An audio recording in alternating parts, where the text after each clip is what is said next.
कार्तिक, बच्चों के स्कूल में एनुअल फंक्शन के लिए 2000 जमा करने पड़ेंगे।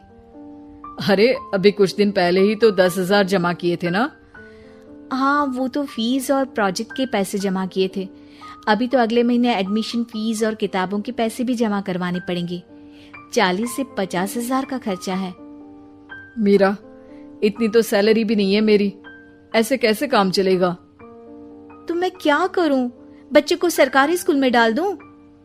मीरा, तुम जानती हो ना, मैं मुश्किल से 35 से 40,000 ही कमा पाता हूँ। इस घर के खर्चे दिन ब दिन बढ़ते जा रहे हैं, थोड़ा कंट्रोल करो ना। क्या खाना और कपड़े पहनना भी बंद कर दूं? मैं ऐसा नहीं कह रहा हूँ मीरा। तुम जानती हो राधा का भी पोस्ट ग्रेजुएशन पूरा होने वाला है। घर के खर्चों के साथ उसकी शादी की जिम्मेदारी भी उठानी है। मेरे बच्चों की पढ़ाई से ज्यादा इम्पोर्टेंट राधा की शादी है, तो करो जो मन में आए। मैं बोझ लगती हूँ तो मैं बच्चों के साथ अपने मायके चली जाती हूँ। तुम्हारी सारी मुसीबतें ही खत्म हो जाएगी। मीरा, मुझसे बहस मत करो। सुबह सुबह ऑफिस जाने के टाइम पर ही कलेश करके दिन मत खराब करो। कार्तिक बेटा, ऑफिस जा रहे हो, मेरी दवाइयां लेते आना। और बेटा, बिजली का भी बिल 2 महीने से जमा नहीं हुआ, इसे भी आज जमा करवा देना। जी पिताजी, लाइए बिजली का बिल। 4,600 रुपए बिजली का बिल आया है। माँ, मीरा, राधा, कितना ज्यादा बिल आया है। भैया, ये 2 महीने का बिल है और मैं तो सिर्फ फोन चार्ज करती हूँ। अरे बेटा, मैं तो गीजर से पानी गर्म करने के अलावा मेरे कमरे में एक पंखा और एक लाइट ही तो जलते हैं। मीरा, तो फिर इतना बिल कैसे आया? हाँ, सारा इल्जाम मेरे पर ही लगा दो ना। भाभी, आप भी तो एसी चलाती हो, उससे भी बिजली का बिल बहुत ज्यादा आता है ना। एसी मेरे मायके से आई है और वो भी अब सबकी आंखों में खटकने लगी है।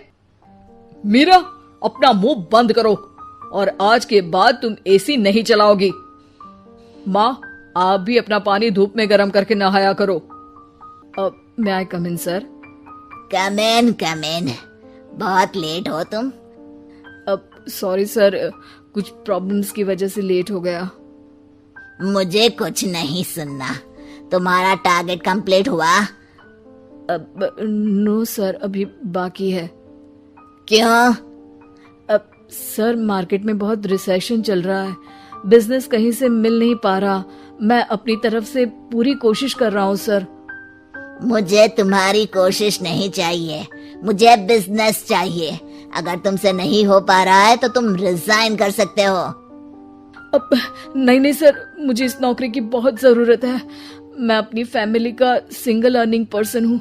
मेरी जॉब चली गई तो मेरी फैमिली प्रॉब्लम में आ जाएगी सर।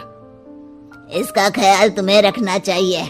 जाओ यहाँ से, और बिना बिजनेस लाए मुझे तुम अपना मुंह मत दिखाना। बेटा, मेरी दवाई ले आए और बिजली का बिल भर दिया। अब दवाई लाना भूल गया पिताजी, और बिजली का बिल जल्दी भर दूंगा। पर बेटा, याद से भर देना, वरना बिजली वाले बिजली काट कर चले जाएंगे। लीजिए पानी। बच्चों के एनुअल फंक्शन के लिए स्कूल में जमा करने वाले पैसे लेकर आए?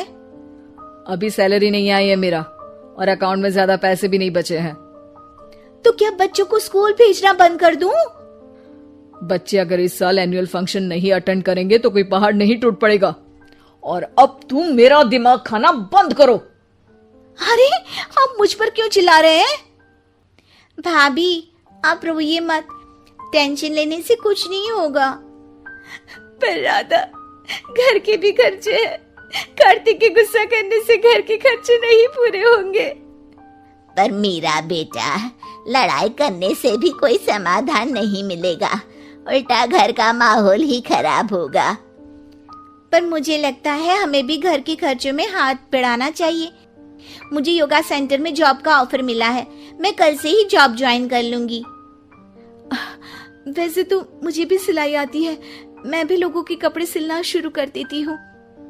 हाँ बेटा, मैं भी तुम्हारा घर के कामों में हाथ बटा दिया करूंगी और काज बटन लगाकर सिलाई करने में भी सहायता करूंगी। मीरा, मैं तुम्हारे बच्चों के साथ मोहल्ले के बच्चों को भी ट्यूशन पढ़ाऊंगा। इसी बहाने मेरा टाइम पास भी हो जाएगा। सभी सदस्यों की सहयोग से खर्चे की प्रॉब्लम दूर हो गई और सब हंसी खुशी रहने लगे। इससे हमें सबक मिलता है कि एकता में कितनी ताकत होती है।